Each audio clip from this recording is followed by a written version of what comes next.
Bana, mambo vipi mtazamaji na mfuatiliaji wa channel yetu ya Biomedia? Karibu sana katika kuangazia taarifa mbalimbali ambazo Biomedia tumeweza kukukusanyia na tunatamani kukuhabarisha undani wa matukio mbalimbali ambayo yameweza kumeki headline unayopata kupitia channel yetu ya Biomedia. Karibu sana, jina langu ni Official Rose D na leo tunakusogezea taarifa ambako dabi ya Simba na Yanga bana yazua taharuki. Goli la offside kocha Fadlu Davis kwa Simba, kibarua ndo basi tena. Mambo yamekaaje kwa Simba Sports Club? Karibu sana mpaka tamati katika kuangazia taarifa hii kwenye upande wa michezo na burudani.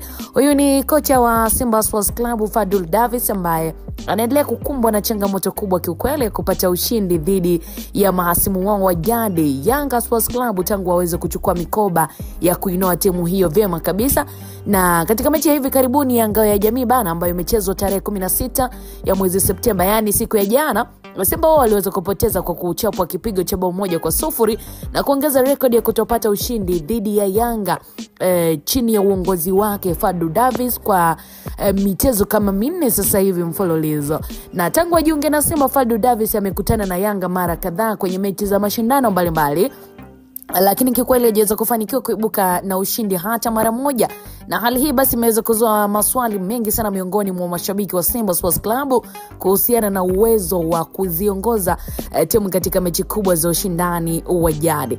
Lakini mara tu baada ya kipigo hicho, mtazamaji wa Biomedia, Ngao ya Jamii bao 1-0, bana Davis alikiri hadharani kwamba Yanga walikuwa bora zaidi na aliahidi kufanya maboresho katika kikosi chake ili kuweza kufanya poa katika msimu mwingine ama katika mchezo mwingine ambao ataweza kukutana na watani wake wa jadi. Mashabiki wa Simba Sports Club wamekuwa kiukweli wakieleza masikitiko yao makubwa kabisa katika mitandao ya kijamii. Kuna kama jukwaa mbalimbali, kuna media mbalimbali wakitaka mabadiliko ya haraka ya kuweza kuwa na mbinu na kuhoji ufanisi wa benchi la ufundi umekaa vipi. Wengine wameweza kupendekeza kuimarishwa pengine kwa safu ya ushambuliaji na kiungo, wakiamini kwamba timu yao ina wachezaji wenye vipaji lakini inakosa mbinu madhubuti za kuwavuna wapinzani wao wakuu ambao ni Dar es Salaam Young Africans. Lakini kwa upande mwingine, Yanga wameendelea kuonyesha ubabe wao katika mechi za hivi karibuni dhidi ya Simba Sports Club wakitumia mbinu za kisasa, lakini pia nidhamu ya hali ya juu wawapo uwanjani ili kuweza kupata matokeo. Kwa Fadlu Davis ambaye ni kocha wa klabu ya Simba, mechi zijazo zitakuwa kipimo cha uwezo wake wa kubadilisha mwelekeo na kurejesha heshima ya Simba katika dabi, ama mwendo utakuwa ni ule ule.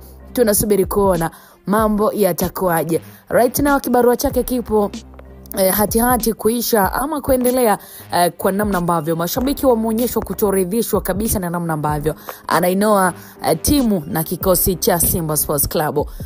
Kama Biomedia tunazidi kuangazia itakuaje katika upande wa klabu ya Simba Sports Club. Fadlu Davis tunaendelea naye lama ndo basi tena, Oktoba anatiki ama hatiki. Hii ni Biomedia, nikukumbushe kusubscribe, kushare, kulike, kucomment, itakuwa inapendeza ile kinoma noma. Uwe na wakati mwema, endelea kutufuatilia kwa kupata update mbalimbali kwa wakati mwingine ili kuweza kuhabarika zaidi.